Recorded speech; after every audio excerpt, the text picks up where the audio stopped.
For Connor, who was in the chat 20 minutes ago, thanks for jumping in with this early. I appreciate you being here. Tonight's going to be a little different. I'm trying Restream Studio instead of streaming through OBS because we're going to have a friend on and we're going to rap about some Star Wars stuff. If you're watching and you want to be part of the group, if you want to be part of the chat, just let me know in the chat. I can hear myself again. Well, this is weird. Oh, okay. There we go. That's why, because I had YouTube open in the background. I could hear it and it just freaked me out. Yeah, so anyway, I'm going to, tonight's build actually is we're going to do the Lego Ideas set, Sesame Street, which just came out a little while ago. I'm very excited for this. I didn't even know this was really going to come out, but I enjoyed the way it looks and I like the minifigures. I think it's going to be a lot of fun. My kids we got my kids a lot of these little figures when they were little kids and they were like, you know, that big and they were just these heavy plastic kind of things. And it was a lot of fun. So I cannot wait for this to get built. We're also going to start, I'm going to be tweeting and stuff because I didn't have my my couple seconds of getting ready to go.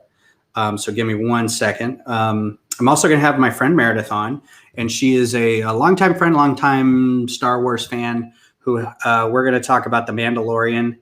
And I can't finish that. Okay.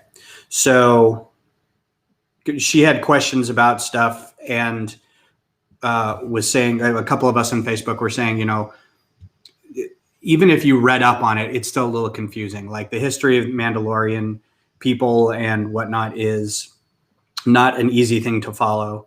So we're going to talk about that. So without any further ado, this is my friend Meredith, and I'll bring her on. Hi, Meredith. Hi, Ben. How are you?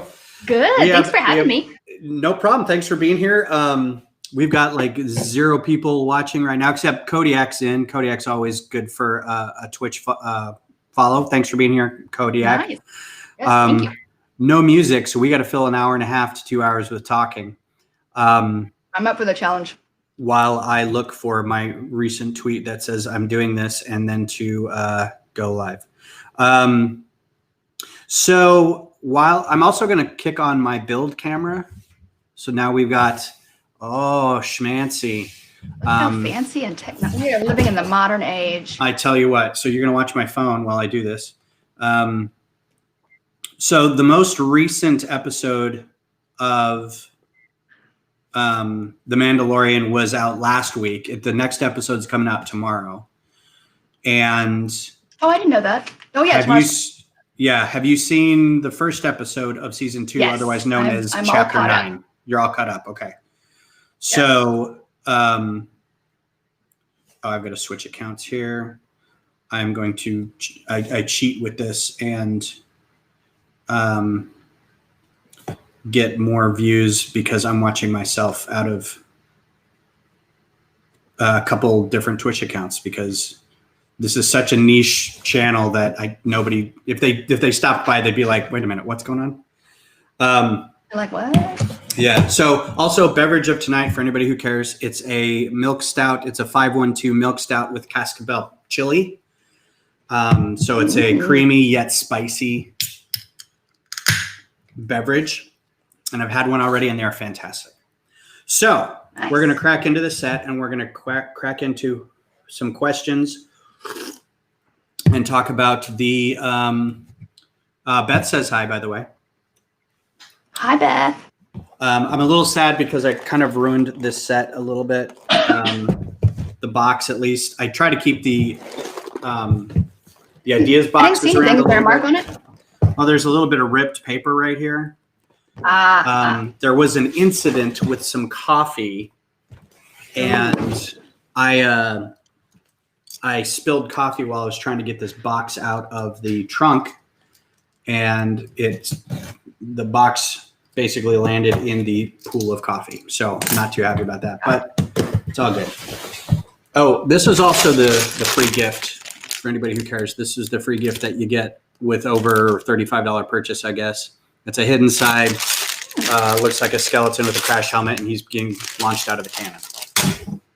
I don't know if I'll open that, but it's going to go with giant sets of unopened little bits.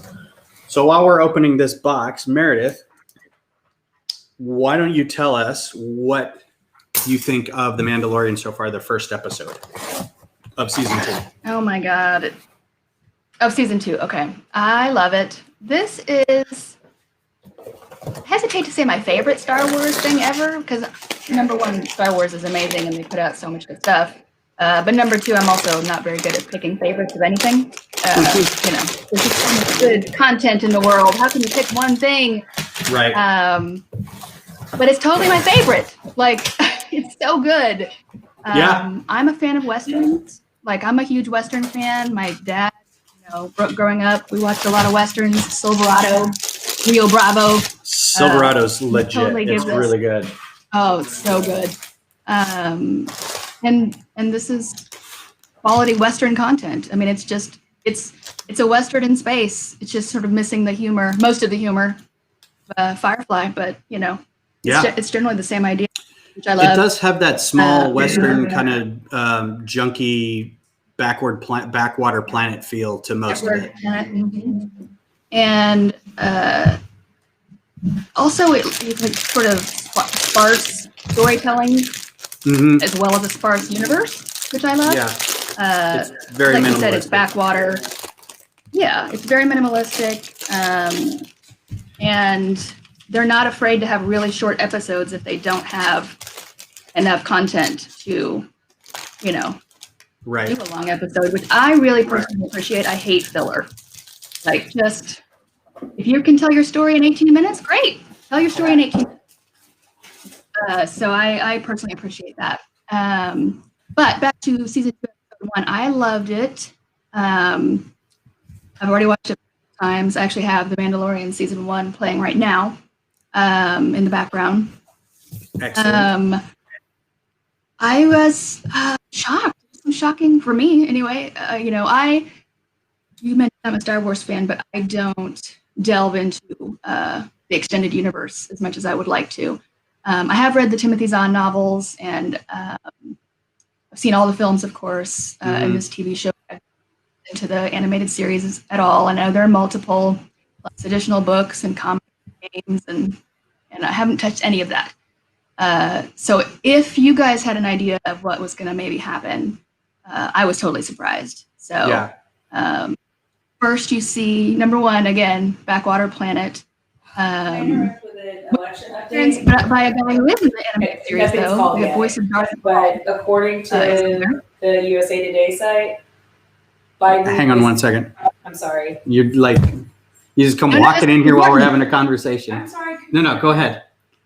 Biden is ahead by 3 votes in Georgia right now. Try not to make this political. Biden's ahead by 3 votes. Biden is ahead by 3 votes in Georgia. Sorry. Like it. There. That was Beth with our election update. Thanks, Beth. Yeah. And now the traffic. Our woman on the street. Right. I love it. So I missed like the last 10 seconds of what you were saying. I'm very sorry. No, it's okay. So I do know cameo by the voice of Darth Maul when he arrives in the town, when the Mandalorian arrives in the small town, or you call it a town? Whitwer or whatever his name is. He plays a minor, I guess you'd call it. Yeah. So that was a fun little. I'm not sure why I know he's the voice. I just do. Well, I lied. He was in Battlestar Galactica too. He was Crashdown in Battlestar Galactica. He was also his other stuff. He was also in The Force Unleashed. He was the apprentice in Force Unleashed. So I think that's where I knew him from. Yeah. Sure. I think the first. I saw Battlestar Galactica. I don't remember him in it. Like handful of episodes, and he was a small character. It wasn't that big. Yeah, he was. Yeah, I don't remember having a large role. But the thing I know him most from is the American version of Being Human. Yes. which is not as good as the original British version. I highly recommend that. Yeah. For a fan. But the actors were great in it, and he, of course, was great in it. So it was nice to see him get some recognition. Yeah. I know he's the voice of Paul is my cousin Jesse, who's just 14, maybe 15, is obsessed with Star Wars. He 1000% the Trivial Pursuit Star Wars game, whereas, I talk trash, I can't back it up. And he wanted to meet Ray Park, who plays Darth Maul, the body of Darth Maul. The body. And body of Darth Maul. The action figure, the walking action figure. And so we got to chat with him for a little bit. And I can't remember what Jesse's question was to him, but somehow they started talking about, I think maybe he asked him like if he would be, or if he was happy with some of the portrayals of Darth Maul, after him. And he said that his, son he and his son met Sam Witwer. Oh. At a Star Wars. And, This is the voice of Darth Maul. And Ray Park's son said, I don't know about Darth Maul, but I think you should have been Superman. You look just like him. That's sweet. Super cute. Yes, it is. So I think I looked at him up later. And I was like, I didn't realize that. Yeah. But he's done a lot more stuff than I think we've realized. Oh, yeah. He's one of those, I feel like he's one of those Vancouver sci-fi kind of actors who just kind of crops up in a bunch of stuff. Yeah. Quick hello to Cafe Chinuski. Thanks for being here on Twitch. Appreciate you stopping in. Absolutely. Thanks for joining us. Yes. So like I said, I was unaware of anything, any spoilers. I try to avoid spoilers if I can. Mm-hmm. So about any of the actors who are going to be episode. And of course, you walk in and Prince himself is in Boba Fett's armor. Mm-hmm. And you're like, for a hot minute. And then you're like, oh, okay, well, this is good. That's awesome. And it's interesting because when the first thing you think is, who's the skinny guy in that armor? Because it doesn't fit him properly, I'm sure on purpose.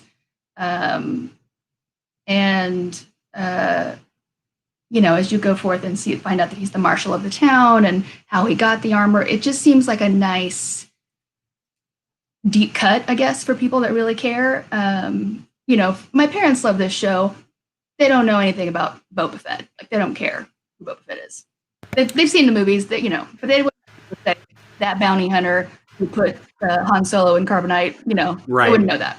So, but to them, it's still just a plausible, explanation for, hey, this is how I got this Mandalorian armor. But for the rest of us, it's like, oh, okay, well, that makes sense. He's in the Sarlacc pit. Somehow, he couldn't digest it. Sarlaccs can't digest what armor's made out of, and boom, you just get a nice little reference. Yeah.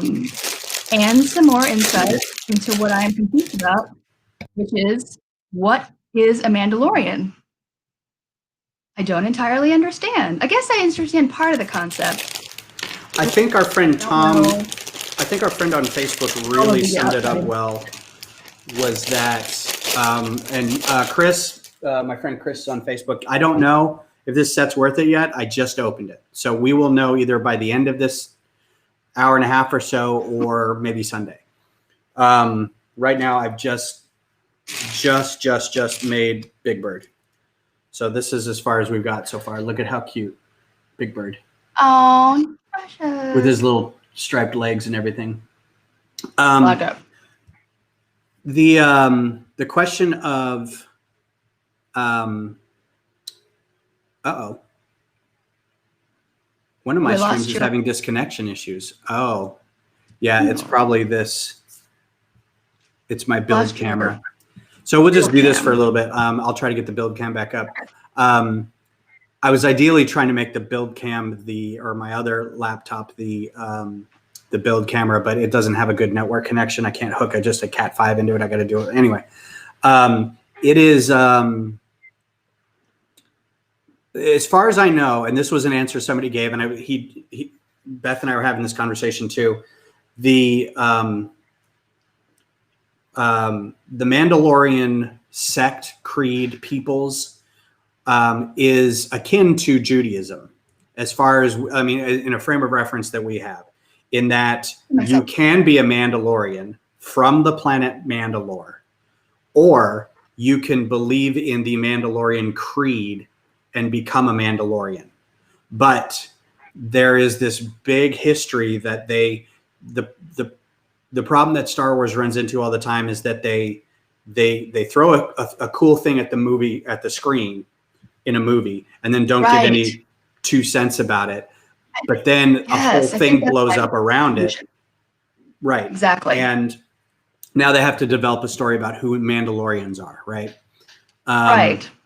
So what happened was there was nothing about Boba Fett at all, right? When he hit the screen in 1980, there was nothing. Yes. Yeah. Like, he was just a cool bounty hunter with a cool voice. Right. And then they did a thing with him in the holiday special. He was in the holiday special for a hot second, and he had all kinds of. Best, I've only gotten as far as like the dancer on the hologram. So it's as terrible as everybody says. I was like, okay, it's I'm done. terrible. Yeah. It's just not good at all. Oh, we're going to get another one though, another holiday special coming in November. Yeah, the Lego one. Oh, is it Lego? Okay, so I didn't know. Yeah. That's exciting. So let me see if I can get this going again. Let me see if I can jump back in. Because if I saw him, I don't remember. I just remember Life Day. I remember. Yeah, it was the animated version of the movie that didn't last very long. It was Luke and 3PO, and let me see if I can get back in here. This just might not be very tenable, but we'll keep trying. Oh, I see. There is a trailer people can watch now for the Lego Star Wars Holiday Special. Good catch. I had not seen that.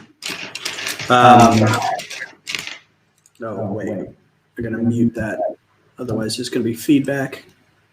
So knowing that he was just kind of a background character that suddenly had this whole thing, they built into the Clone Wars a lot more Mandalorian backstory. They did some stuff with the old Legends books, the Tales of the Bounty Hunters and Tales of Mos Eisley and all this kind of stuff. There were Han Solo books that featured Boba Fett. There was all kinds of stuff that really were just abandoned. They got dropped. Disney, Canon, and Lucasfilm decided that they were going to move forward. So anything starting with Force Awakens was official. So that means any story, including the prequels, right? So all that stuff with the Clone Wars and everything, that all was kind of grandfathered in. But starting with Force Awakens, books and comic books became official canon, right? And in one of these books is a story. I don't know if you've read Aftermath. I have not. Aftermath is a series of 3 books detailing kind of what happens after Return of the Jedi, right? And how the Empire kind of fragments and turns into warlords fighting over stuff. And there's this one Grand Admiral, and there's this one shady behind the scenes character that are trying to, pull off a last kind of, not hurrah or heist, but they're trying to reform the Empire into what they believe was, something. So that's backwards. So in this book, in this Aftermath trilogy, there is mention of Cobb Vanth, Timothy Oliphant, right? Okay. I did not know this. And it's like a throwaway line too. It's like these little interludes in between the main stories where they introduce these like side characters, and one of them just happens to be this dude who runs into a businessman who wants to work with this small struggling mining town, and they end up trading with Jawas, and he's like, well, you get paid whatever for this, and he's like, no, I want that suit of armor that the Jawas have, and it's Boba Fett's suit of armor. Okay. So he puts that I like on that. and becomes the marshal of the town. So I think it's great that a literary character out of Star Wars lore basically becomes, like super official canon in the show. It's really great. It is great. I will confess that when I found out they were doing, I don't know what they call the newest films, the sequels, I don't know, a continuing saga. It's the sequel trilogy, I guess. Yeah. I really was hoping that they would go by the novels. Those are the ones I'm most familiar with, where someone goes off, and so I wanted Admiral Thrawn to show up, and I wanted that whole thing to happen. But of course, it also makes zero sense because Thrawn are now much older, so they would have had to recast actors, and it wouldn't have been as good. But that was what I was hoping for. So that's the only. I did read those, and then I read some sort of series about twins. There's a set of twins that are Jason and Jaden Solo. Yeah. So I read those books, which are not good. Or I didn't think so when I was reading them. We have an update. Well, I had fake news before. Sorry. Oh, fake. Well, we saw the update. It was They're tied at 40. Their percentage is tied. Trump is still up by 3,500 votes. Okay. But they're tied percentage-wise. Oh, okay. And there's still 1% left to count. So. Cool. Thank you. Yeah. Sorry, I gave you fake news. I apologize. On to the weather. Fans. No. As long as you know. Oh. I love it that you're printing a retraction. Love you. It's cold. Bye. Bye. Bye, Baron. Bye. So that's really cool. I did not know about Bant being in the stories. I do love that they brought that literary character in. Yeah, I think it shows that the creators Filoni, Favreau really know good stories and are. Yeah. So I actually had to stop because I wasn't giving it the attention it deserves. But there is a behind the scenes series on Disney Plus about the Mandalorian, and it involves speaking to all of them. So I'm dying to go back in and I barely made it through half of the first episode before I was like, okay, I need to come back and really watch this. This is not background info. I want to know. Yeah, and they're long so too. They're not they're pretty long episodes of stuff that you really have to kind of sit through. Right, which I love. I like seeing all that stuff. But yeah, Dave Filoni in particular was mentioned quite a bit in the first portion that I saw, and he knows his stuff, man. It's fun, which I love. Yeah, I feel like he's the spiritual heir to George Lucas. He loves the property. Agreed. Totally. I totally agree with that. And so yeah, let me ask you this: have you seen? Because I know we saw the movie, the Clone Wars movie when it came out, the animated one or the CG one. Did you follow up with the series? Did you watch that series at all? No, I didn't. I love animated stuff, and I've wanted to add the Star Wars animated universe in. I can't seem to find the time. And part of the problem is I promised my nephew, who loves the prequels. He loves those prequels. He is the target audience. He's 20, he just turned 21. He was a little kid when it came out. So, I totally get it. And I don't hate the prequels, but they're not my favorite. And I tend to fast forward, through most of it to the good parts, right? There's something good in each one. It might just be one thing. Right. And you're done. But, so I haven't seen them start to finish probably since they came out. So he wants me to he says, start from the beginning and watch them again. And so I've promised to do that. And so I feel like I can't start the animated series until I start from the beginning with the prequels, but I don't really want to, because then I have to watch the prequels. So I think you can. I think you can get away with not watching the prequels. There's, as long as you know that the entirety of the Clone Wars takes, or the entirety of the series takes place between episode 2 and 3. So as long as you remember kind of and that's what happened at the end of one and what happened at the beginning of the other. Yeah, and I think that would be, but I also really want to, I need to do it. So yeah. Hi, Travis. Thanks for being here on Facebook. I don't know how I'm Christensen. Yeah, exactly. He's hard to sit through. Yeah. There's bits that I like. I like the way he gets angry and stuff, but outside of that, it's cringy. And Sweet Cooper, he just thinks he's such a good actor, and I'm like, oh no. I don't know what movies you were watching, kid. It was not. That is not correct. So I'm gonna do something real quick. I'm gonna love kill this other stream, and then I'm going to see if I can hook this camera up Oh, fancy. to this instead, because I think I'm streaming too much, and I think it's too much of a delay. So I'm going to turn that off, and I'm going to turn that off. Oh, I had like a bunch of things going on this other computer. That's probably why. I'm just going to kill that for now. So we'll just, instead of watching my face, we're going to watch a build camera. Fancy. I like it. Yeah, I think it was just getting too choppy and whatnot. So let's see if this gets recognized.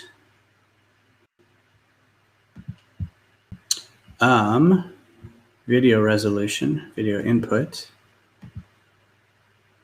All right, cool.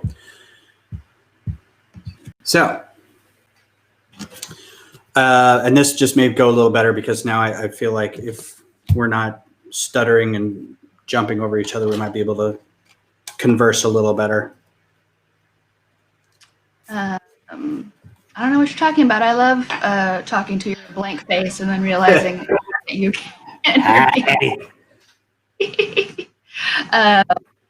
But yeah, so let's see. Western Town band. You're like, oh my God, is it him? But no, it's not him.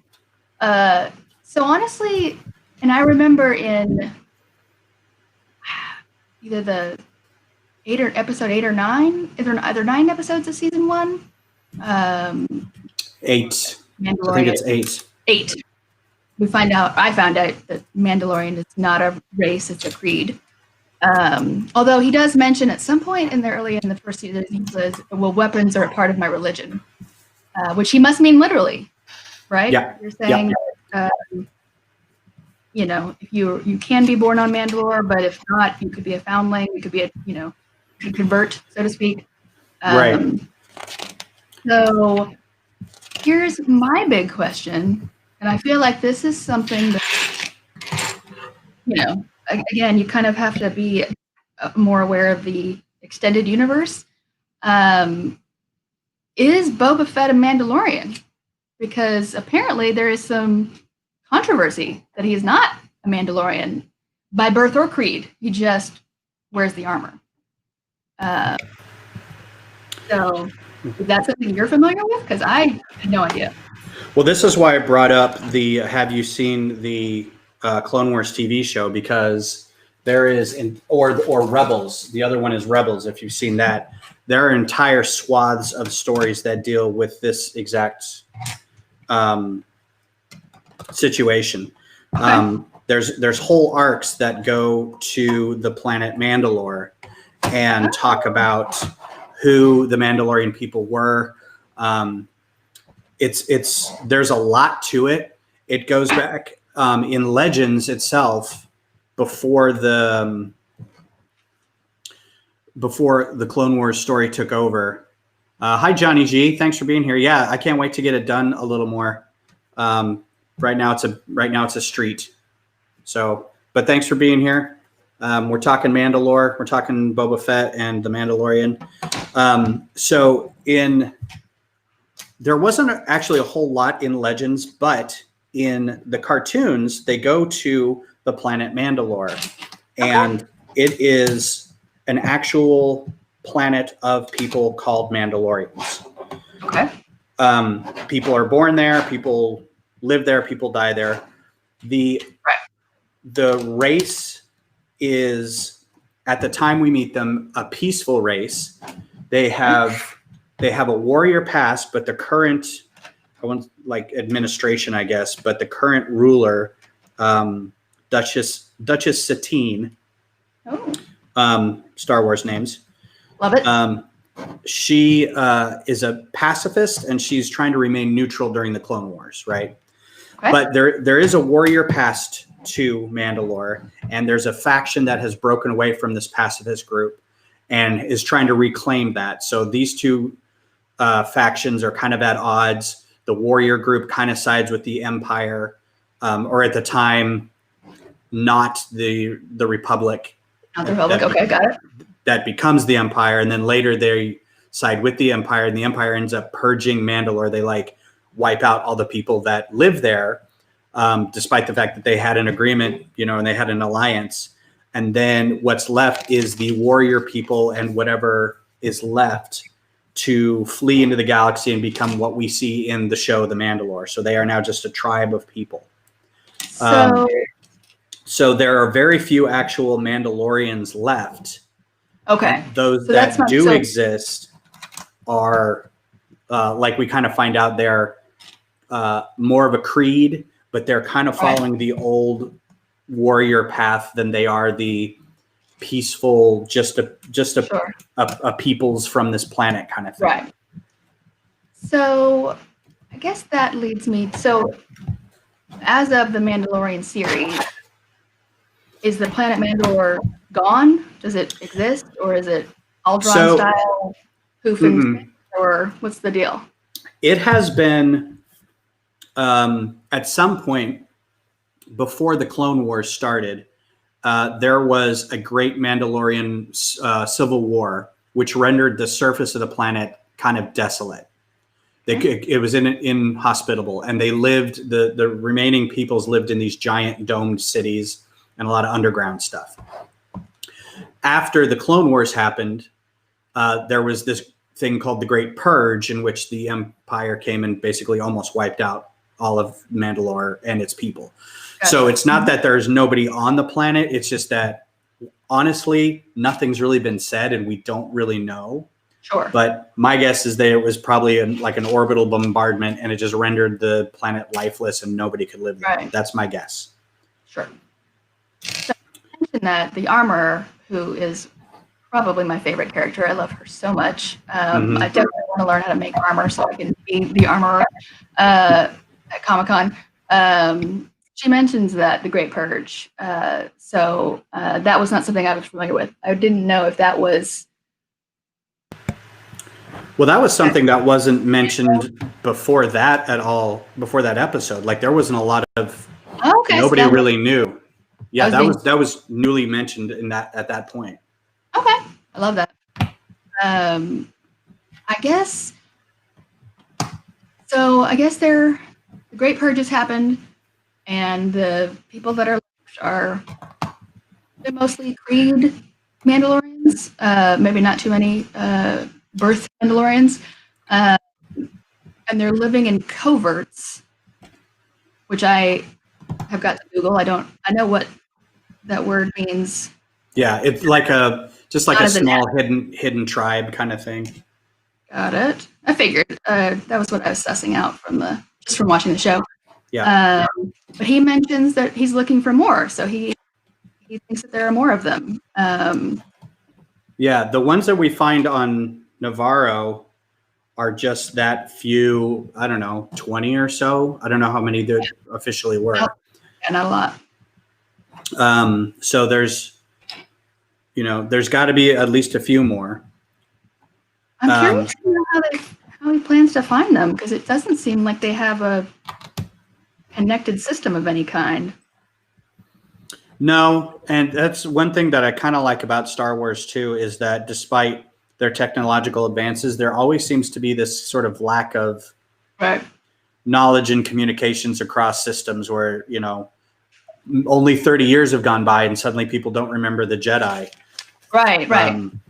But it also kind of leads you to believe that maybe people really didn't care about the Jedi. It was like somebody equated it to like the Kennedys fighting. It's like nobody really cares that this powerful oligarchy family is having a spat. It's Where does, okay, let's see. Because the Jedi are already gone. Let's see. During, what's that other show I love so much? Movie where they start the rebellion. Totally drawing a blank. Oh, Rogue One. Rogue One. Also a great movie. Probably one of the best. I'm going to say Empire, Rogue One. I even like the Solo movie. I think that one's fun too. It's not my favorite, but I, again, just like the prequels that I love and I'm happy to fast forward to find. I'm not a big fan of prequels. I don't really like when they go back and explain things. Like, I don't need to know Han Solo got his name. His name is just Han Solo. It's okay. Yeah, exactly. Just give him the name. Yeah, they make Star Wars has a habit of making a big deal out of something that didn't need to be a big deal. Yeah. It's kind of like watching Enterprise or something where you're like, okay, well, that's how shields are made, and that's where they got the transporter and whatever. Sure. And you're like, I don't really care how they made the transporter. I just want them to be able to transport. I want to be able to transport anyway. Right, exactly.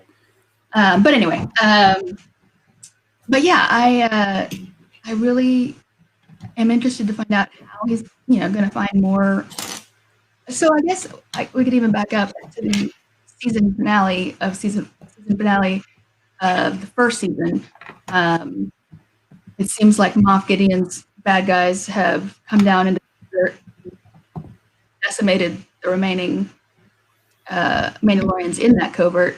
And then what is the armorer doing? She's gathering their armor to take. So there's a bit of lore with that too, and I'm not really sure, honestly, what there is to do with all that Beskar, which is a specialized armor that the Mandalorians had. I don't know, and this may be, I bet Caleb would know, but I don't know if it was only found on Mandalore or why it's so rare and so important, but it's wicked strong. It's the Mandalorians used it for their armor, so she's basically storing it and holding it and using it to then either buy the freedom of other people who are foundlings or other Mandalores, or then using it as armor. So there's the idea of Beskar is kind of new to this as well. Sure. It shows up in the TV show Rebels as a little bit of backstory for that. But yeah, so what she's doing at the end, I think she's just like, I'm getting as much of our stuff out of here as I can. So you go do what you need to do and we'll set up somewhere else. Right. That's kind of what I took from that. There is a theory that in the Clone Wars or in the Rebels TV show, there was a Mandalorian. There's a whole big story of Mandalorians in that, but there's one named Sabine Wren, who is like I remember that name from pop culture osmosis. Yeah, she's a Mandalorian, like officially born there. Okay. And there's a theory that she is the armorer. Oh. So that would be fun. Yeah, it's not set in stone. It's like there's no other indications other than it could be she may be the right age. Right. If she's she takes off her helmet and she's this 50-ish year old kind of lady, then that could work. Now, is there any reason for that other than she's an existing Mandalorian? Like, does she have an armor? Does she make weaponry or anything? So, in the show, she's got ties to. She is the sister of. She was the daughter of one of the clan leaders. Okay. The Mandalorian society was built on a lot of kind of clans and houses and things like that. Okay, that's good to know. Yeah, there's whole huge stories about who who's in charge of the Mandalorian people. And a bit of added information for you is that there is a history between the Mandalorian people and the Jedi, in that the Mandalorian people is the Mandalorian people do not like the Jedi. There was a big fight back in a long time ago, generations ago, and there are mentions it. Yeah. Figure out. A long time ago, our people don't like Jedi. Right. One Mandalorian becomes a Jedi and joins the Jedi Council, and he forges this weapon called the Darksaber. Oh, right? Okay. Everyone was excited about the Darksaber, but me in the one, because I was like, oh, that's a pretty cool lightsaber. Next. Yeah. But I was informed that I was wrong, and it was very important.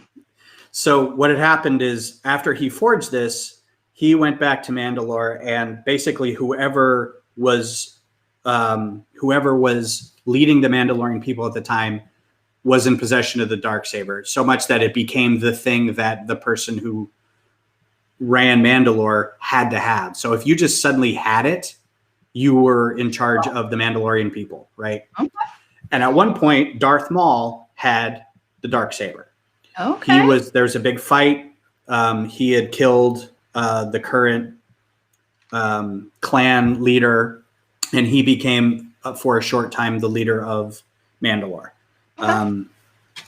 And so then it was lost, and then somebody got it back, and Sabine Wren had it, and then her sister Bo-Katan had it. Bo-Katan may come back up. We think Katie Sackhoff is going to play Bo-Katan, which is why we think also that Sabine Wren might be in it, but the ages are kind of weird. Holland and Ballin's in the chat. Thanks for being here, guys. And Glenn, yes, we're talking about season 2 stuff. Actually, we're talking about a lot of history stuff. Yes, I am learning the ways of the Mandalorian. Yeah. Because I want to convert. Yes, I don't want to. Okay, I have a practical question. I have a practical Mandalorian question. Okay. I don't understand, and maybe it's not a subject that's coming up because this is almost sort of like war-torn, recuperating from a disaster type situation. But if you can't ever remove your helmet, how do they make babies? Like, does everybody just wear their helmet all the time? Well, if you notice, the babies were wearing helmets too. Like the kids had them.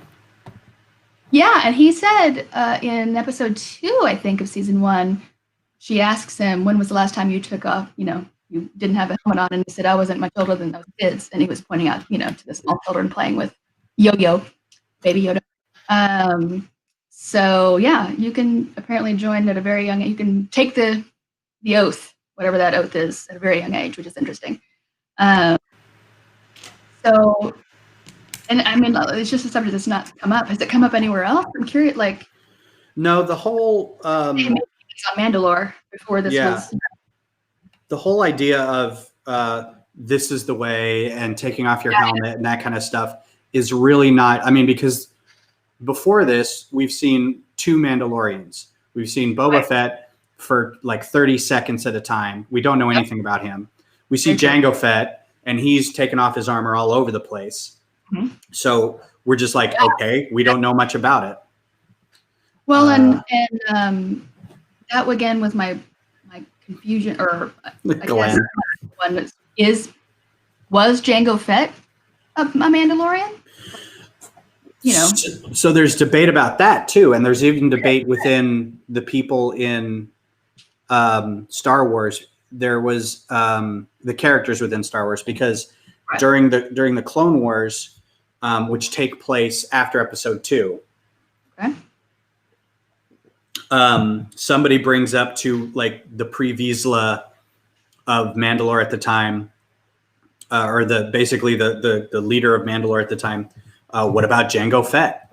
And he says Jango Fett was not a Mandalorian. He was just he's a bounty hunter. He's a mercenary. He's not one of our people.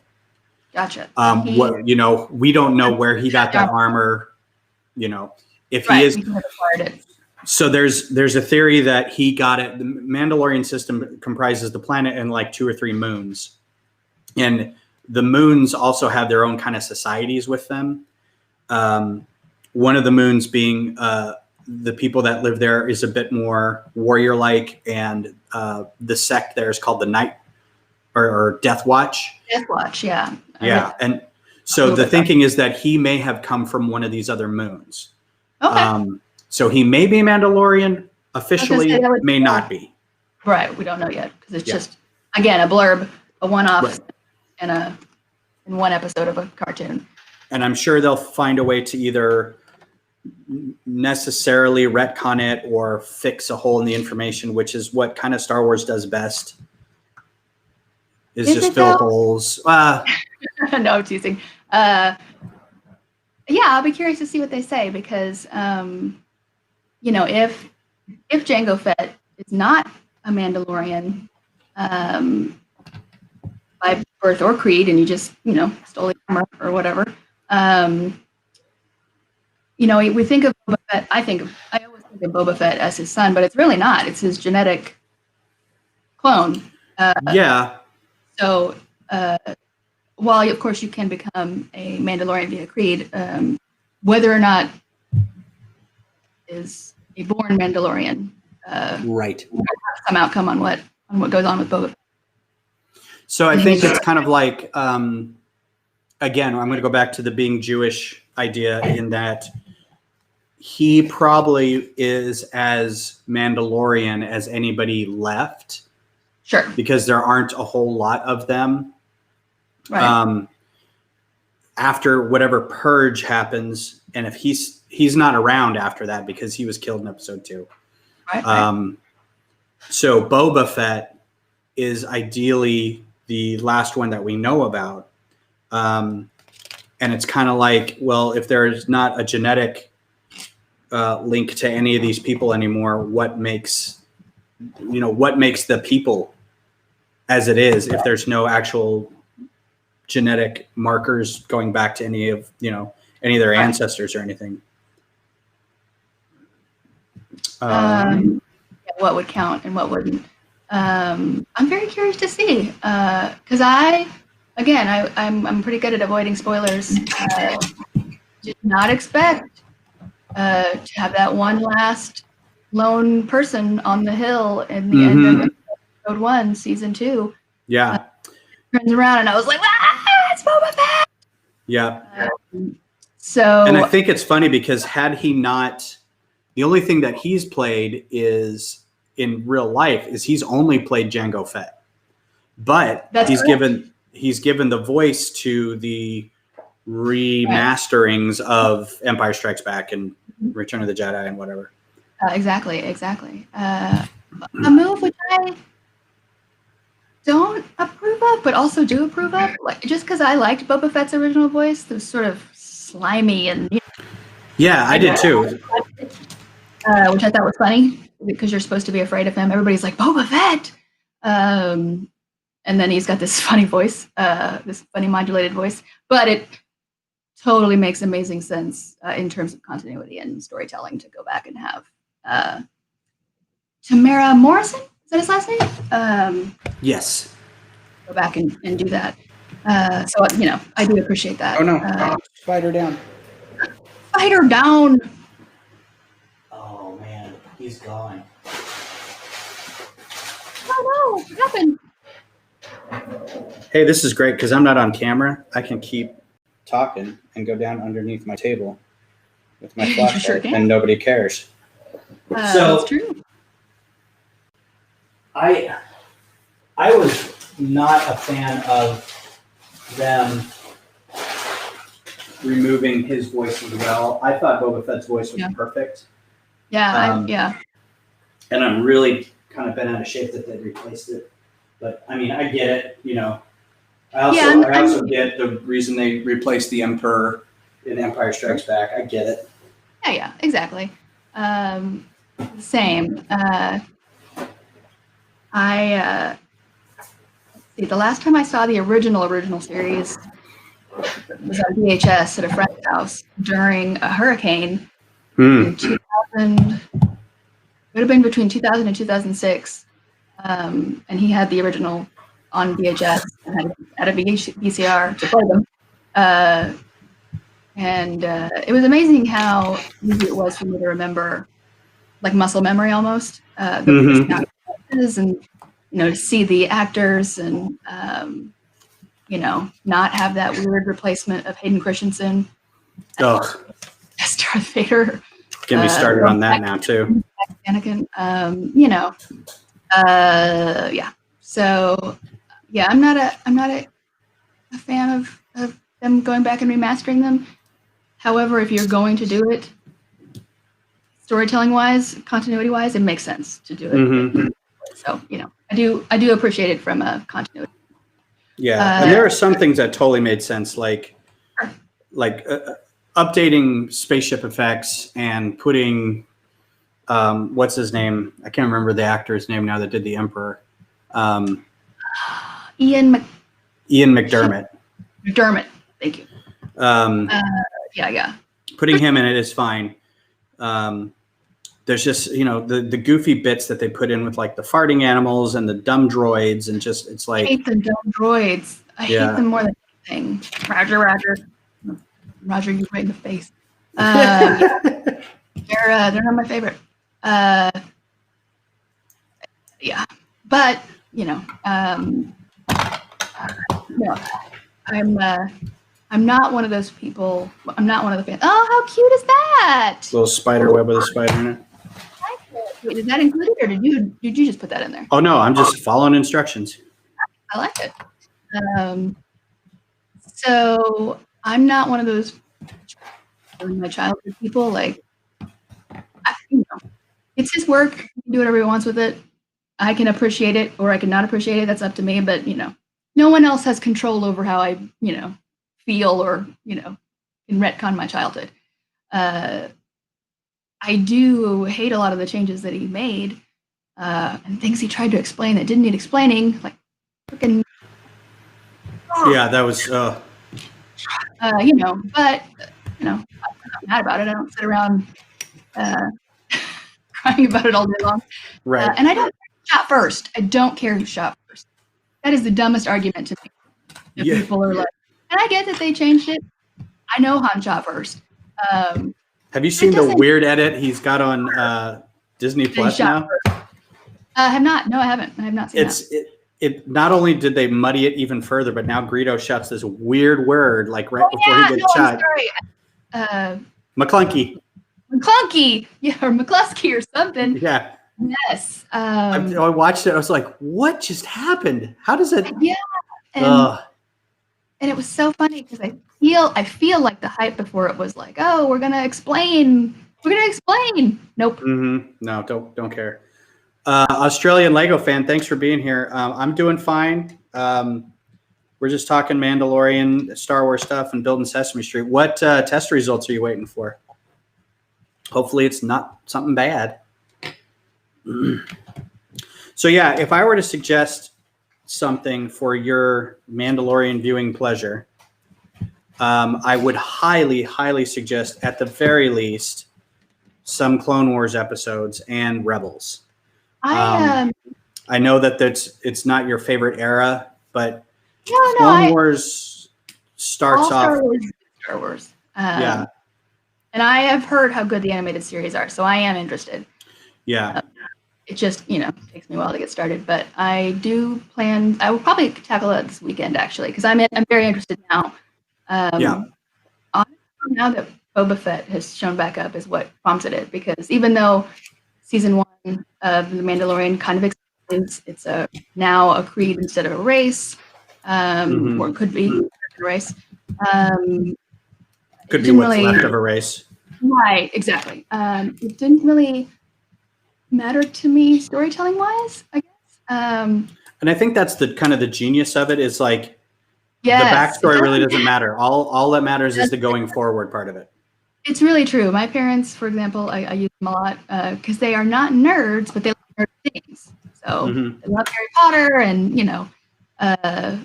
they just finished Game of Thrones recently. But they would never stand in line for a movie, the night before. Like that never happened. So that's how I always explain it: is they like nerdy things, but they're not nerds. They don't need any backstory. They don't care. Yeah.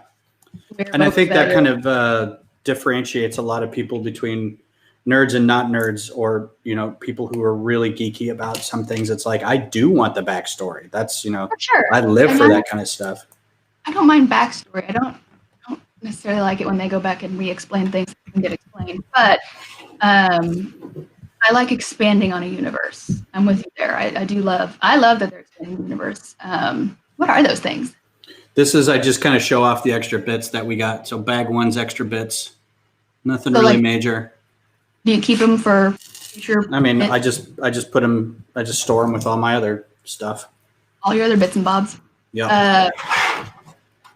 But I think that's one of the things that makes The Mandalorian so good, is that you don't have to care about Star Wars at all to enjoy it. It's really good the way it is. Mm-hmm. If you happen to be a fan, at the ice cream maker as a as a safe reference, all the better. But it's not detracting from anything. It just adds a little something if you're a fan, which I personally appreciate. I completely applaud the fact that you knew that the safes were the ice cream makers from Bespin. Okay. I only found out that like 2 days ago. I'm like, is it really? No kidding. Oh yeah. Because I knew about ice cream maker man. That's always been going around, but I didn't know about the safe. Yeah. Well, I think it must have been I do like to watch or read about the episodes after them, because there's always people who are smarter than I am that point things out. And so I did not catch in that first or second, I think it was the second episode. Maybe it's the first one, where you see the ice cream vault of Beskar. Someone was like, "Oh, it's the ice cream maker that the guy's carrying," and I was like, "Oh yeah, I forgot about that." Yeah, and then it comes back in this latest episode, because that's what he's holding the jewels in. Yeah, or the gems or whatever rocks they are. Yeah. Yeah, I feel like he called them, I want to say Sycorax crystals, but that's not right, because that's from Doctor Who. That's Elmo, right? Yeah. Okay. It was after my time, so I don't. But I know a lot of people love him. So what else you got? Let's see. We don't know if Mandalorians can have sex, or if they do that. Well, as Glenn said earlier in the chat, the helmet doesn't. It's not a cod piece. They can take off their cod pieces all they want. That's true. You sure can. Yeah. This is the way. This is the way. Brown chicken, brown cow. I don't foresee making babies. I mean, like, how would you be like, "Hi, would you like to mate with me?" And then you never see their face. I don't know about that. How can you tell who they are later? You got to know this stuff. It's important. It's important stuff. Actually, that leads me to a good, segue. What do you think about them showing his face, Din Djarin's face, at the end of season 1? We get to see his face for a few minutes. What do you think about that? I thought that it was I didn't think it was a necessary thing to do. Like, I didn't care if they did or not. I would have been okay if they, went the whole season. But I think the way they did it was okay. I think they handled it pretty well. I'm with you. I don't think it detracted from the story. I don't think it really added to the story. I felt like it was sort of Pedro Pascal saying, "You know what? People need to see my face." Yeah. I'm a big old movie star, big old TV star, and people need to look at who I am. Well, yeah. But no, I know what you mean. Well, that's your TV. It's interesting you bring that up, because when Mandalorian was in filming, and or maybe even afterward, and you were just sort of seeing, reading and hearing about things, reading tidbits, someone said that he didn't take his helmet off even on set, unless he absolutely had to, because, and even in photos, he would just cast photos, he would still wear the helmet. That's legit. It is legit. A little weird too. I like it though. I think it's cool because to me it, adds to it. Adds to the mythos. However, I want people to understand that he's probably not in that helmet a lot. He's probably not on set very much. So if there are one, probably I would guesstimate 20 minutes of that whole season is him in the helmet. Like probably, yeah. Because stunt double, number one, there's quite a bit of action, so you would need your stunt double. Mm-hmm. And number two, I'm sure you have to record. I don't know this because I'm assuming they'll discuss it maybe in the behind the scenes thing I plan to watch about the Mandalorian. You know, I'm sure they have to record that in a studio, right? You can't hear him that clearly without studio background. So I'm sure maybe he did never take his helmet off to add to the mythos, but it would have been like for the hour he was on set. I know, Tiki, I know. Tiki wants to talk about the Mandalorian too. Yes. So everybody does. Of course. So I have to say that I was not a fan of them showing his face. No. I have a jealous chihuahua. So I didn't want them to show his face. And I know who Pedro Pascal is. I loved him in Game of Thrones. Had a funny turn. He was a great character in that. Oh, it's so good. And he had a great, funny turn in the sequel of the something Golden Circle, the Kingsman Golden Circle. That's right. Yeah, he was the cowboy or whatever. Cowboy, yeah. And he had, I'm sure he's done other things, but those come to mind. I know he's going to be in the new Wonder Woman. Can't wait to see that. Mm-hmm. But I already knew what he looked like, but I like the mystery of not seeing his face. I think it humanizes him a little bit, and I think showing him when he's at his weakest, when he's about to probably die, right? I think did a little bit towards reminding us that he is a person in there, and I can get behind that. But I'm kind of with you. I was like, if they didn't show his face, I think I'd be okay with that. That would have, yeah. But you're right, because later in the episode when IG-88 is about to sacrifice himself, he gets a little sad. And after seeing his face, it makes a little more sense. That he would be a little upset that IG is sacrificing himself. Yeah. It's like, well, he is just a person who is reacting to exactly this non-person doing that. Can we get down? Yeah, exactly. And, they sort of mention the whole droids thing in season 2, episode 1. We see Peli again. Peli Motto, who I love. Yeah,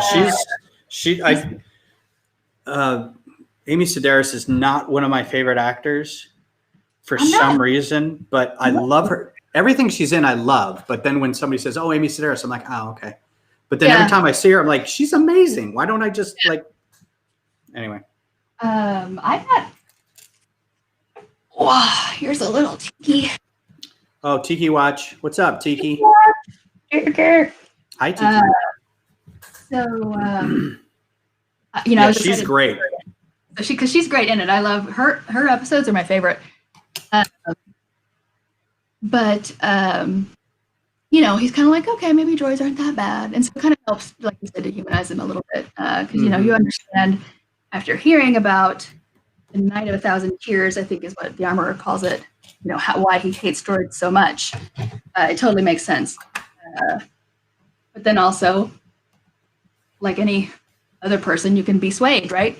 Something can happen, change your mind. I'd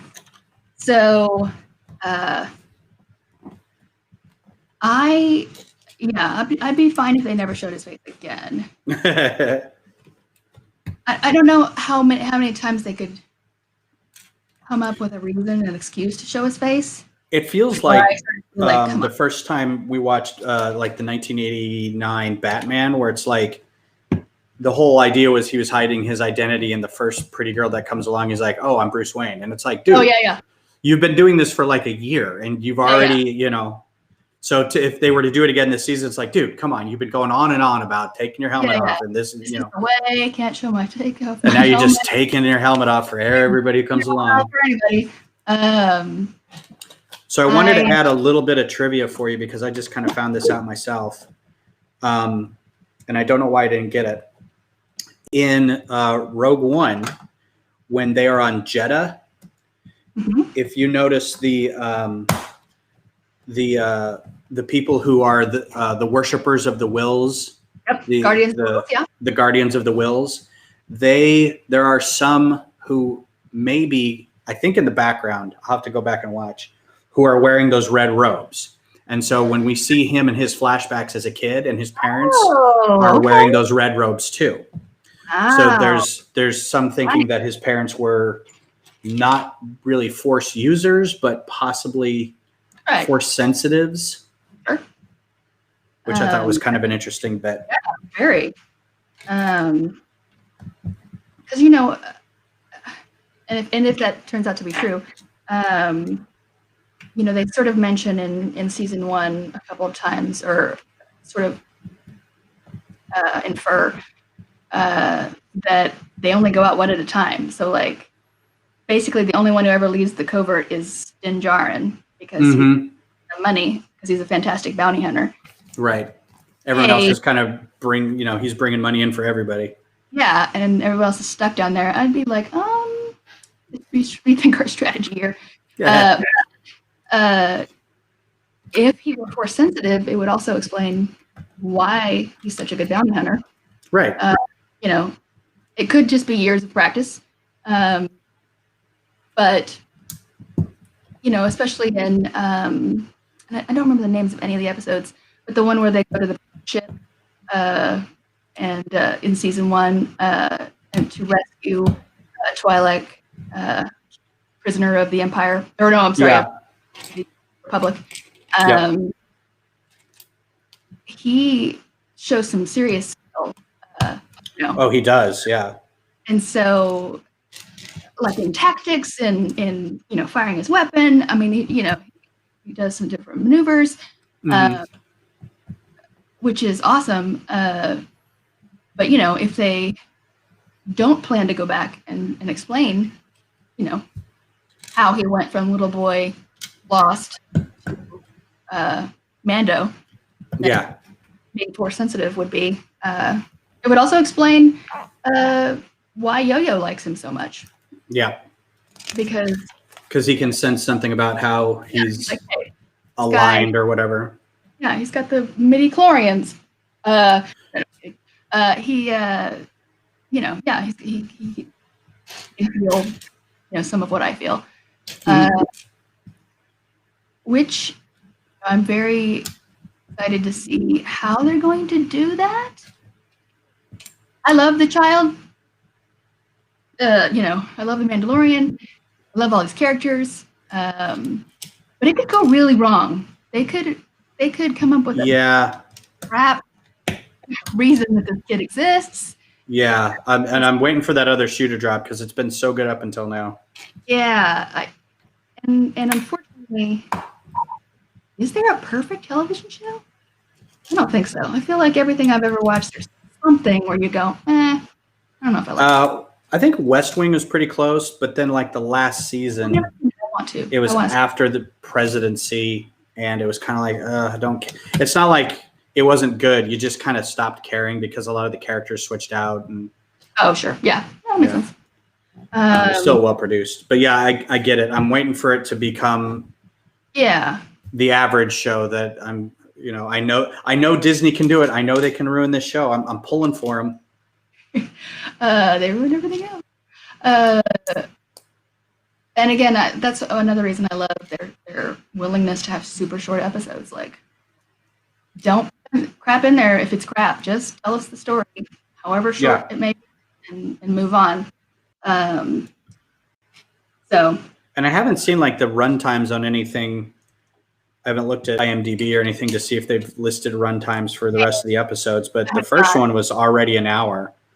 So I'm like, hope it's not all like that. No, you know what I think? Maybe I did look. because I feel like it was back to the shorter in the 20 minutes span. Oh, good. 20 to 30, So yeah, that's a good question. I haven't looked. I try not to look until after the episode because I have absolutely clicked on IMDb to look up something and then gotten a spoiler because of a name. And I'm like, why? Yeah. We were just watching some movie and Beth looked up something. Oh God, I can't remember. Oh, it was Bly Manor. We were watching Bly Manor. Oh yeah, I haven't watched that. And she looked it up and she saw the character name of something. She's like, well, I just found out something. I'm like, don't say it. And so after whatever happened, she's like, yeah, I looked it up. That character name was this. And I knew it was going to, I was like, oh man, I've done that to myself and it's the worst. I totally spoiled, because this is now a spoiler alert for Star Trek Discovery season 1. That I totally that came out like a year ago. No, but while I was watching it, I wanted to look up an actor. And so I did, which is how I found out 8 episodes too early that he was secretly the Klingon. Yeah, it's like that character's name is right there. And you're like, oh, wait a minute. And then his character name in the listing is like Ash something. And you're like, what? Exactly. And I was like, oh my God. And so, yeah, for those who haven't seen Star Trek Discovery. Yeah. I have a tendency to do that to myself. So I try not to do that. I don't want that to happen again with Mandalorian. I don't want that to happen with Mandalorian. So I'll wait and see. I tend to watch the day after videos, but that's about it. I love, the sort of you missed Easter egg videos. Yeah. The screen crush videos are pretty good. Yeah, I like. There's a similar group called Rock Stars that I like, and they do, of course, the series as well, where they deep dive into all the stuff, which I personally appreciate. And then sometimes I just like to, hear what people think might be coming. I'm curious to see how far he gets trying to find Yo-Yo's people in this season, because he's not off to a great start. I guess tomorrow we'll know. Yeah. So there's a theory too that he's going to go to a planet where we have seen this one planet in both. The first Force Awakens we may have seen it, okay. And in the new video game, the Jedi Fallen Order. So I don't want to say anything because I don't know how important it is. Right. But we'll find out if it shows up tomorrow, if that's where he ends up going. Okay. I feel like the Mandalorian show does a really good job of walking the balance between new content and giving a little something for the original fans. Mm-hmm. I've seen any Star Wars really to enjoy it.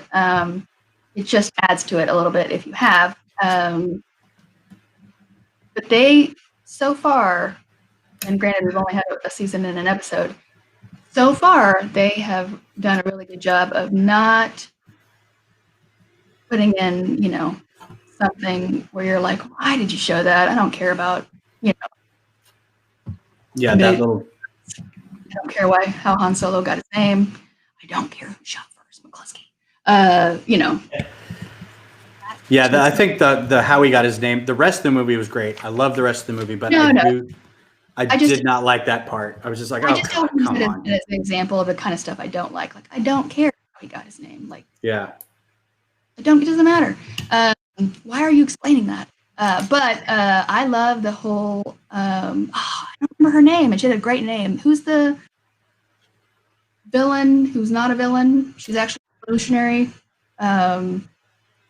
In Solo? Yeah. Kira? No. So there's a tribe of warrior thieves that keep interrupting bad guys from taking guns and weaponry. Oh, Infus Nest. Infus Nest. What a good name. Yeah, she was great. And you're like, oh my God, it's like a 14-year-old girl. What's happening? Mm-hmm. And I love. And she's seen some shit too. She takes off that mask and asks for a drink, and she's just like, the war's taken all from us. And you're just like, oh God. Yes, exactly. But I love that, and I love Donald Glover does a fantastic job as Lando Calrissian. I loved how he called him Han too, and he's like, Yeah. no, Han. And he's like, it's Han. He's like, whatever, baby. Whatever, Han. Again, they didn't really need to explain that, but that's fine. That's cute. I take it. I love that he has a whole closet of capes that Kira wants to. I love his droid. I love L37, I think is her name. So Star Wars in general, kill it in the droid department. Except for those dumb Roger droids. They can suck it. So there's the books that I'm reading has a and this is probably the best use of a B1 battle droid. Again, the Aftermath. Was it Aftermath or Alphabet Squadron? I think it was Aftermath. And there's a character in it who is like a rebellion pilot, and she has a son, and the son ends up being Snap Wexley from the sequel trilogies. Yeah. So he has a droid named Mr. Bones, and it's an old. So this takes place after Return of the Jedi. So he has a droid that he found in a junk thing, and he rebuilt and reprogrammed, and it's a B1 battle droid. So it's a Roger droid. But he's painted it all red, and he's strapped like bits of metal and bones to it. And he's programmed it with like 3 different programming bases. One is like a companion droid. One is an assassin droid, and one was like a dancer. So he's very skilled at killing, but he's also very graceful and always like in motion and just really weird. Cool. But he's very loyal to the Well, it's a book, so you just get to imagine it. And I think that's the best version of battle droids is like in print, you know. Yeah. Well, and that's like, so if I had to rank my droids, K2SO is the winner, hands down. We all went to go see Rogue One, which was the first time. Let's see. No, I'm sorry. I think it was the second time that Cooper, my nephew, who's now 21, saw a movie in the theater.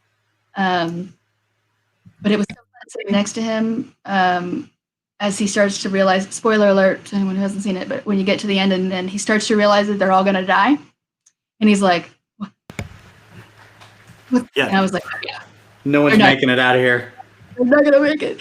So, and my mother, who is awesome, we walk out. We're in the Alamo Draft House. And the thing she says, "I can't believe they all died." And we're all like, shh. She's like, "Oh, I can't believe they all died." I was like, like who you ruining that for? But I still remember my brother Thomas going to the bathroom in the middle of Star Wars, not Force Awakens,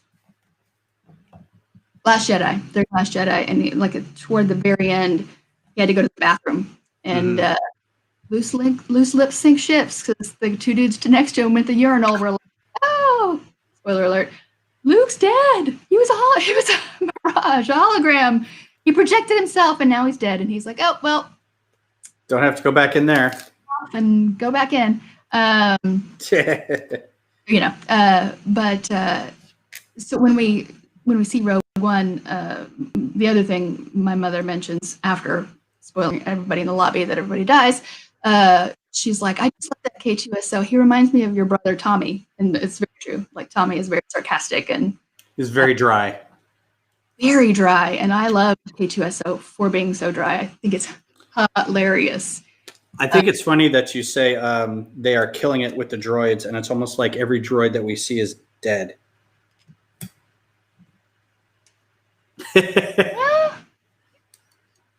They're not. K2SO dies. No, you're right. L37 dies.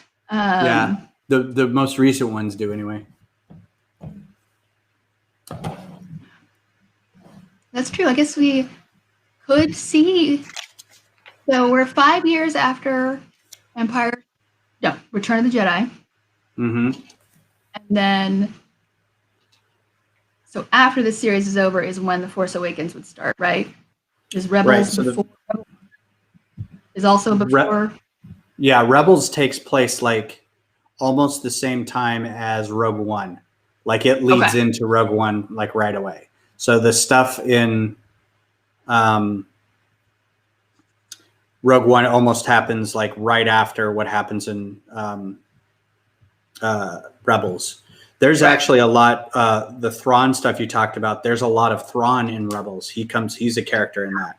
I didn't know that they brought him in anything. Yeah. So if you like him as a character, he's in. I love him. Yeah. We get to meet Mara Jade or anybody else yet, or no? Just all Thrawn? No, and I think that's the giant uproar from the extended universe fan community is that there's no Mara Jade. It's like, oh God, you guys really? You could have minted money with her in Star Wars right now. Yeah, Right. exactly.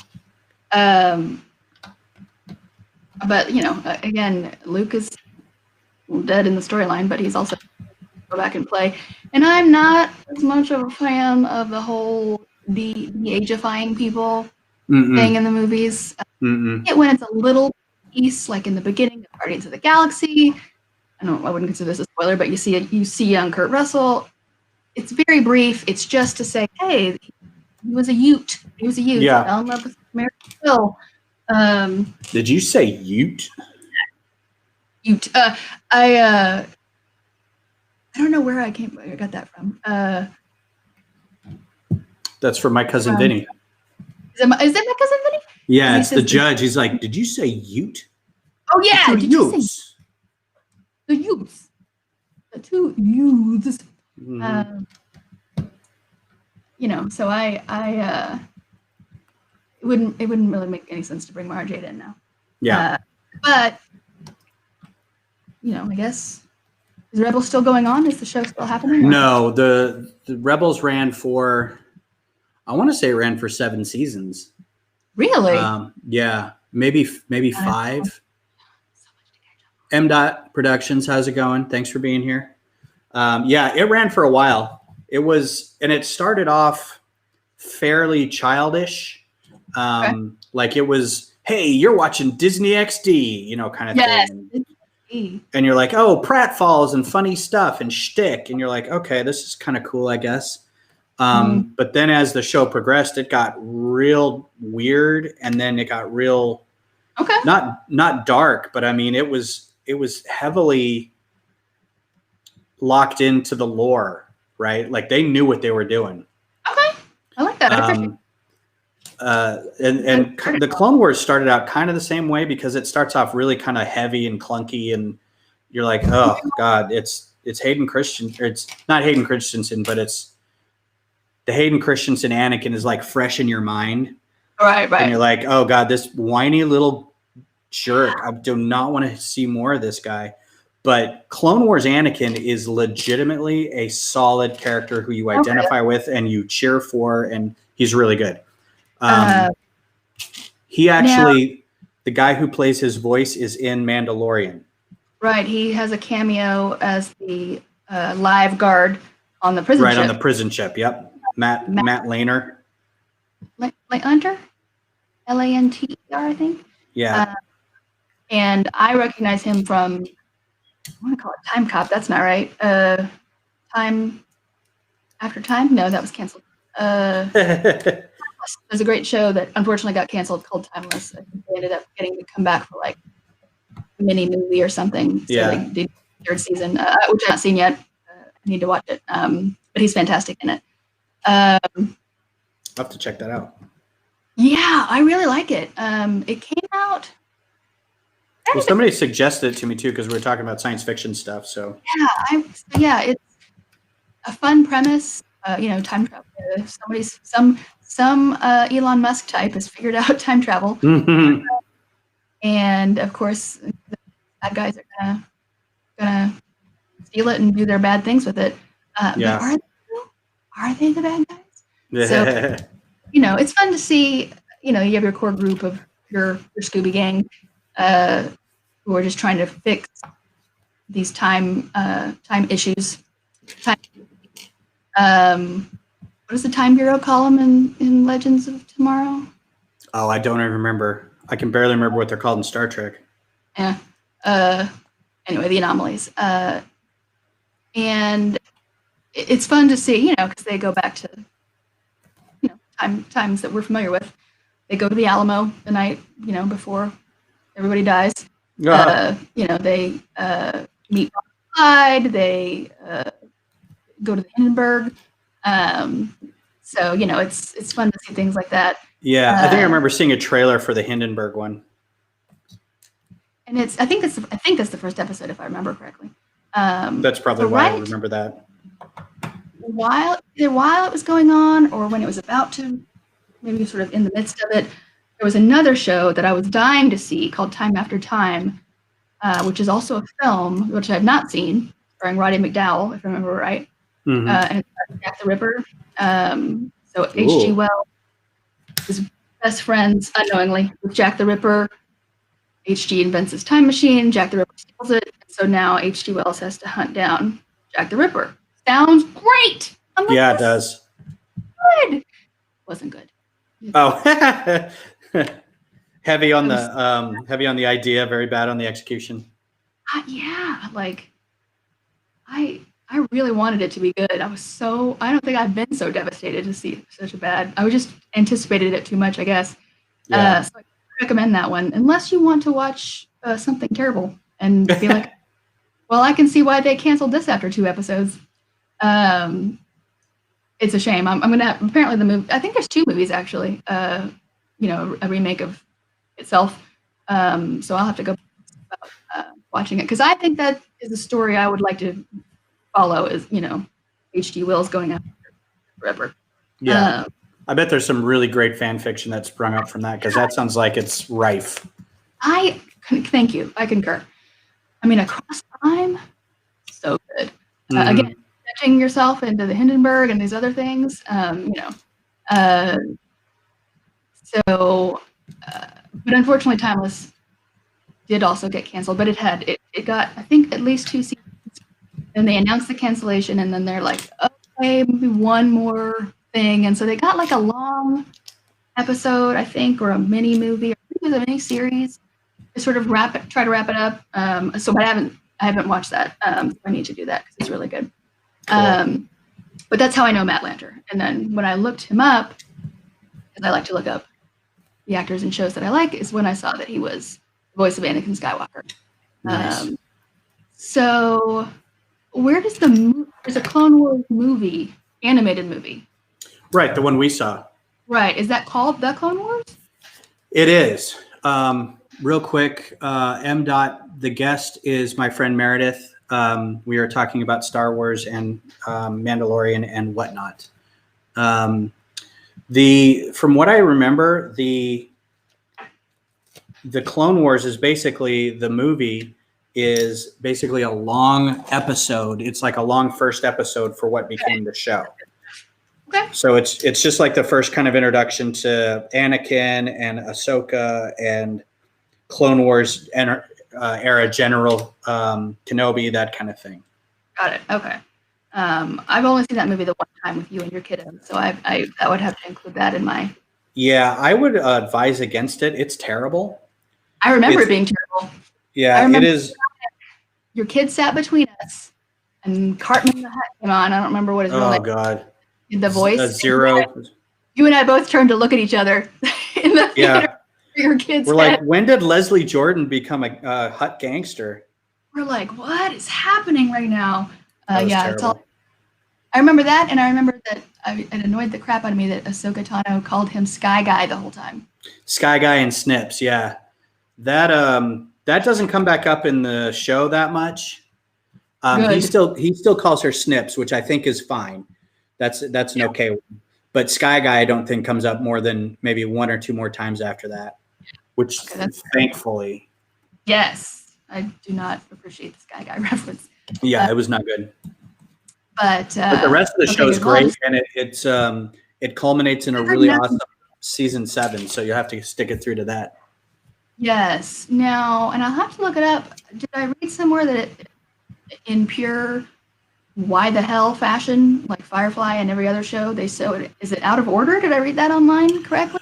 Well, the problem was the show itself is it's pretty episodic. It's not Well, actually, no, it's not episodic. It's what's the word I'm looking for? It's a lot of the stories are 2 or 3 in their own arc, and they can exist wherever. They can be taken in out of time. They can be viewed in any order. So there is a timeline. I think they call those standalones. Yeah, it's like a standalone, but it's like 3 or 4 episodes of a standalone storyline. Right? Yeah, Right. It's like a bunch of small movies, basically. Nice. I like that. Yeah, it's pretty cool. And if you can watch them back to back, it's pretty good. Like the production value is great. The voice acting's great. You can watch it in sort of a chronological order, or you can just watch it as it, as it was aired. It may feel like it jumps around a little bit when you do that, but it's not anything that ruins it, really. Not that big a deal. I might just watch it as whatever Disney Plus has it listed then, because it's hard to keep up because it's like we got to the 3rd season. Now we have to go back and watch episode 101. And you're like, oh God, I'm not going to do that. I need to do that. But maybe I do. I don't know. Maybe I'll be so excited about it that I'll keep going through it. Yeah. I would definitely recommend that. And because of The Mandalorian, I would definitely recommend Rebels. Yeah. I've always wanted to include them both. They both sound good. I love animated stuff. It's just time and life gets in the way. Right. I hear you. Now that, it sounds like it's going to give Mandalorian backstory. I'm even more eager to jump on and see. Yep. What I'm missing. It is 9:31. What? Yeah, this time has flown by, y'all. This is about how far I got on the build. So that's just the front steps of whatever. Very cool, though. And it's got little pictures in a bedroom, and I'm guessing that's going to be windows, and the front steps. That's the famous front steps. And I think Oscar's can's going to go around here somewhere. Okay. So this was fun, Meredith. Thanks for suggesting we do this. I hope we and there's Tucker, fashionably late as usual. What's up, Tucker? Good job, Tucker. Yeah, apparently I need to do longer than an hour and a half, but my butt gets so tired after an hour and a half. I'm like, I can't do this that long. That sounds like an awfully long webisode for somebody to watch. Yeah, it is. And when it's just me over here doing stuff and rattling on for it, it's just, I'm surprised anybody watches for any length of time. Very engaging. Yeah, but this was very fun, and we should when maybe at the end of the season or something we can get back together and I'll get some watching done of the animated series so I can have a little more I don't have to ask as many questions. Although I have Mandalorian playing in the background, so now it's on season 2, episode 1. He and Vance are sort of wandering through Mos Pelgo, right? Mos Pelgo, yeah. So it looks like he has got a full set of Beskar armor, except one of his leg braces. Mm-hmm. His thigh braces is not Beskar. Yeah. Which is interesting. But now Boba Fett doesn't wear Beskar armor, right? Is that what we don't know what his armor was made of. We're assuming it was, but we're assuming it was. Yeah, it looks really banged up, and anything that could survive a Sarlacc pit and a bunch of missions and, maybe it was. I haven't heard either way, honestly, if it is or not. No, same. But that's a good ending point because we can go back and chat, what do we think? Are we going to find out more about Boba Fett, or is this just a tease? Is Disney just giving us a little cock tease? Right, exactly. Show them again. Yeah. So when this season's over, we'll set up another thing and we'll get back together and chat. Yeah. All right. Thanks for having me. And this is the way. This is the way. Thanks everybody else for being on with me, and thanks again to Meredith. And I will be back on Sunday probably to finish this, and I'll just have the build camera up, and it won't be as weird this time because it won't be as janky. So thanks again for coming out, guys, and we will see